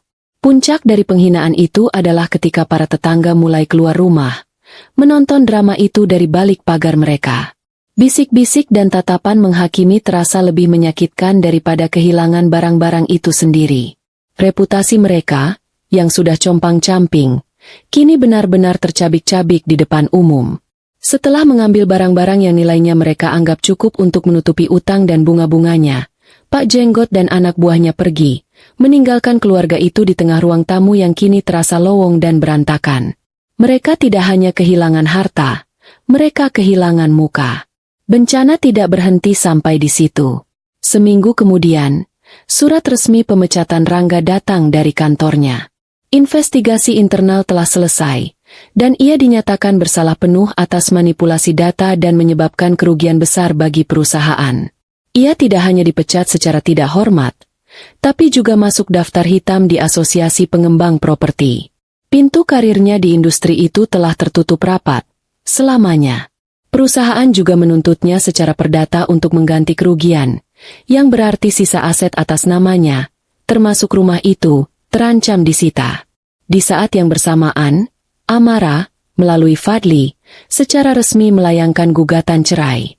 Tuntutannya jelas, hak asuh penuh atas kedua anak mereka dan nafkah anak sesuai dengan peraturan yang berlaku. Amara tahu Rangga tidak akan mampu membayarnya. Tapi gugatan itu adalah sebuah penegasan hukum. Sebuah vonis final atas pernikahan mereka. Rangga menerima surat panggilan sidang itu dengan tangan gemetar. Ia bahkan tidak punya kekuatan atau keinginan untuk melawannya. Ia menandatangani semua surat persetujuan tanpa membacanya, menyerahkan hak asuh anak-anaknya sepenuhnya pada Amara. Kehidupan di rumah itu menjadi tidak tertahankan. Tanpa uang, tanpa pekerjaan, dan tanpa harapan, mereka bertiga terjebak dalam lingkaran setan saling menyalahkan. Rangga tidak bisa lagi melihat wajah ibunya tanpa teringat pada bisikan beracun yang memulai semua ini. Ia tidak bisa lagi melihat wajah adiknya tanpa teringat pada kebodohan dan keserakahan yang menghabiskan uang haram mereka. Suatu pagi, setelah pertengkaran hebat lainnya dengan Indira mengenai sisa perhiasan yang harus dijual untuk membeli makanan, Rangga akhirnya mencapai batasnya. Ia masuk ke kamarnya, mengemasi pakaiannya ke dalam sebuah tas ransel tua. Indira yang melihatnya, mencoba menahan. "Rangga, kamu mau kemana, nak? Jangan tinggalkan ibu." Rangga menepis tangan ibunya dengan pelan. Untuk pertama kalinya, ia menatap ibunya bukan dengan amarah, melainkan dengan kehampaan. "Aku tidak bisa lagi di sini, Bu," katanya dengan suara lelah. "Setiap sudut rumah ini mengingatkanku pada kehancuranku. Dan setiap kali aku melihatmu, aku teringat bahwa aku menghancurkan keluargaku sendiri karena menuruti kata-katamu. Tapi kamu anak ibu satu-satunya, Ishak Indira. Dan karena aku anakmu, aku mematuhimu secara buta," balas Rangga. "Sekarang aku harus menanggung akibatnya sendiri. Ibu dan Winda juga harus menanggung akibat dari perbuatan kalian. Kita semua sudah kalah."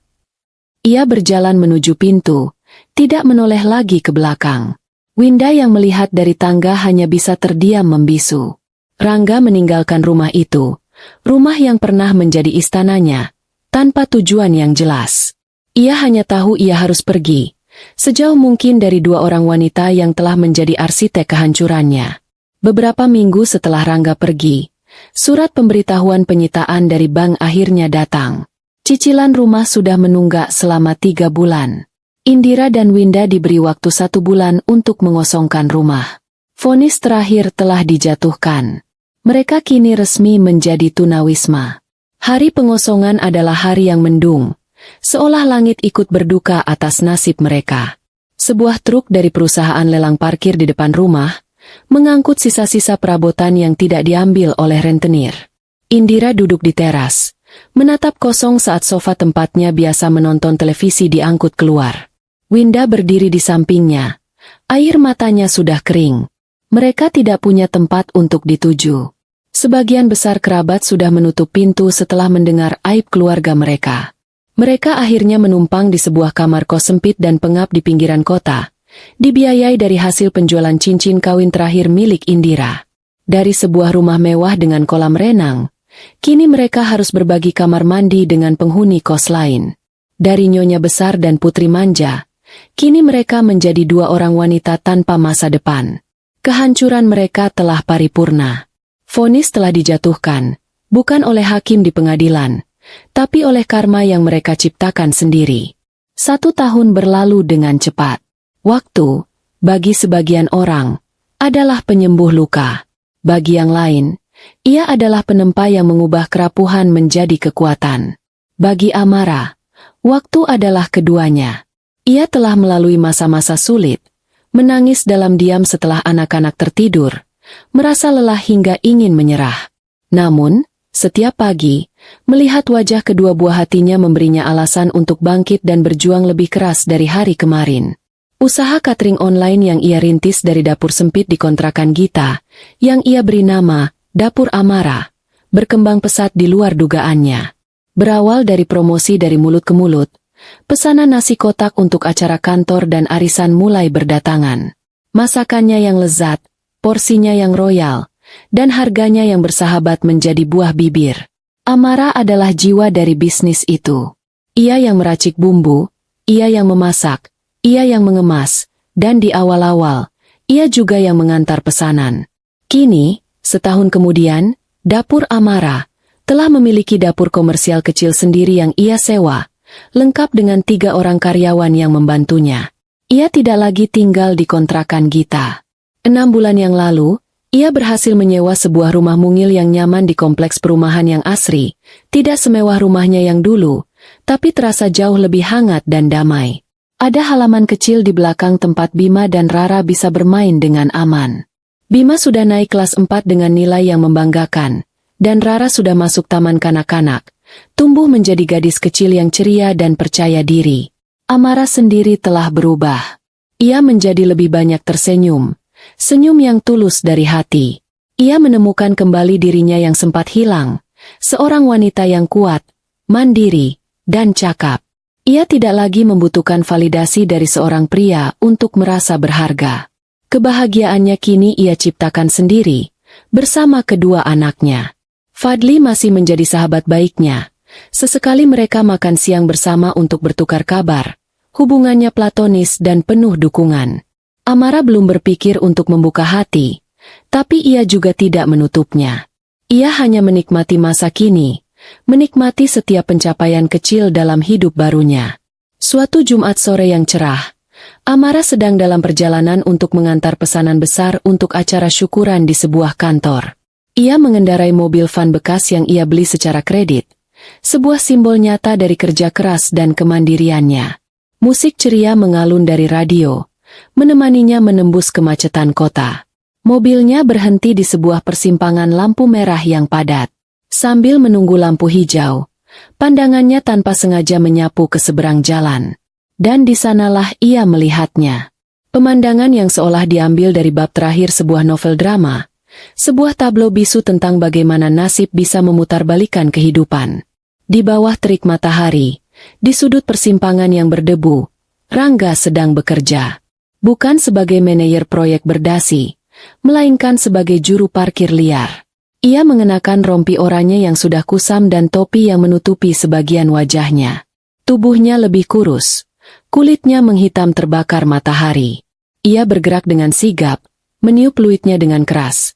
Tangannya memberi isyarat pada sebuah mobil yang hendak keluar dari area pertokoan. Wajahnya yang dulu selalu tampak bersih dan percaya diri, kini terlihat lelah, kusam, dan dipenuhi garis-garis kepahitan. Ia tampak jauh lebih tua dari usianya. Pandangan Amara kemudian beralih sedikit ke samping. Di trotoar yang sama, hanya berjarak beberapa meter dari tempat Rangga mengatur parkir, berdiri sebuah gerobak sederhana. Di belakang gerobak itu, 2 orang wanita yang sangat ia kenal sedang sibuk melayani pembeli. Ibu Indira dan Winda. Mereka berjualan gorengan dan es teh. Penampilan mereka adalah antitesis dari semua yang pernah mereka agungkan. Indira, yang dulu tak pernah keluar rumah tanpa gamis mewah dan perhiasan berkilauan, kini hanya mengenakan daster lawas dan celemek yang penuh noda minyak. Wajahnya yang dulu selalu dipoles riasan mahal, kini berkilat karena keringat. Tangannya dengan cekatan memasukkan gorengan ke dalam kantong kertas. Winda, yang dulu terobsesi dengan tas bermerek dan ponsel terbaru, kini berdiri di sampingnya, menuangkan es teh ke dalam gelas plastik dengan wajah masam. Ia tampak bertengkar kecil dengan ibunya, bibirnya bergerak-gerak mengomel, mungkin karena uang kembalian yang salah. Kemewahan dan keangkuhan mereka telah luntur, digantikan oleh perjuangan keras untuk sekadar bertahan hidup dari hari ke hari. Amara menatap ketiga orang itu, mantan suami, mantan mertua, dan mantan adik iparnya, yang kini bersatu bukan lagi dalam persekongkolan, melainkan dalam penderitaan yang sama. Mereka berada begitu dekat, namun tampak begitu jauh satu sama lain. Masing-masing terkurung dalam nasib buruk mereka sendiri. Ia menunggu. Menunggu datangnya perasaan iba, atau mungkin sisa-sisa amarah, atau bahkan secuil rasa kasihan. Tapi tidak ada satupun dari perasaan itu yang muncul. Hatinya terasa tenang, damai, dan anehnya, ringan. Beban masa lalu yang selama ini, tanpa ia sadari, masih sedikit membebaninya, kini terangkat seluruhnya. Ia tidak lagi melihat mereka sebagai monster yang telah menghancurkan hidupnya.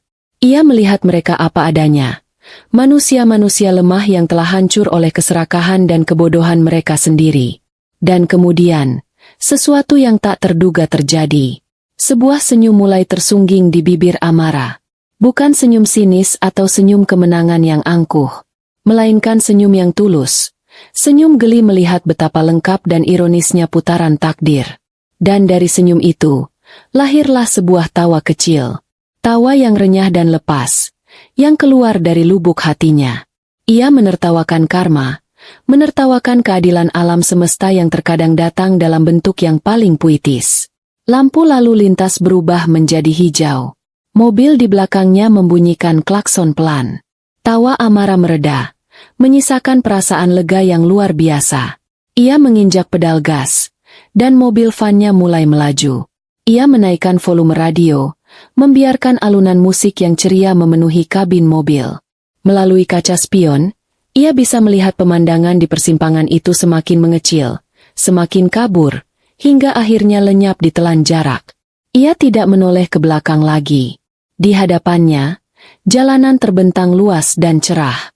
Ia melaju, menuju pesanan berikutnya, menuju masa depannya, menuju kehidupan baru yang telah ia menangkan dengan tangannya sendiri. Puing-puing masa lalu telah ia tinggalkan jauh di belakang.